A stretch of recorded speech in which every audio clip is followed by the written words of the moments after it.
আমি বলেছিলাম শেখ আমাদের সিলেটের পাথর কুয়ারি এগুলো অনেক সরকার এই ভারতের 5টা গোলামরা, এই মোদীর 5টা গোলামরা, এই স্বাধীনতা সার্বভৌমত্বের দুশ্মন আওয়ামী লীগ, এই মানচিত্রের দুশ্মন আওয়ামী লীগ, ইসলামের দুশ্মন আওয়ামী লীগ, স্বাধীনতার দুশ্মন আওয়ামী লীগ,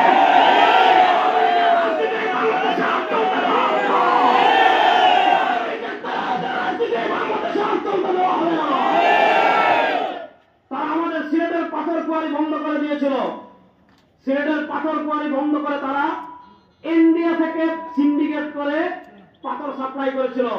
আমি শাহেখ চরমনাইকে বলেছিলাম, আপনি ডক্টর ইউনূসের কাছে যতগুলো প্রস্তাবনা দিবেন রাষ্ট্র গঠনের সংস্কারের জন্য, তার ভিতর অন্যতম 1 নম্বর বলবেন এই ভারতের পাথর আমদানি বন্ধ করতে হবে, সিলেটের পাথর কুয়ারি চালু করতে হবে।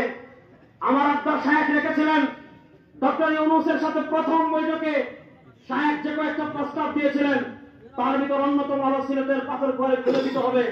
পরবর্তী তিনি ইউনূস থেকে বের হয়ে সাংবাদিকদেরকে যে ব্রিফ করেছিলেন সেখানেও তিনি বলেছেন, এরপরে মত বিনিময় সভা হয়েছে, অন্তর্বর্তীকালীন সরকারের একদম প্রধান উপদেষ্টা থেকে সবার সাথে আমরা যোগাযোগ করেছিলাম, আমাদেরকে বারবার বলা হয়েছে কুয়ারি খুলে দেওয়া হবে।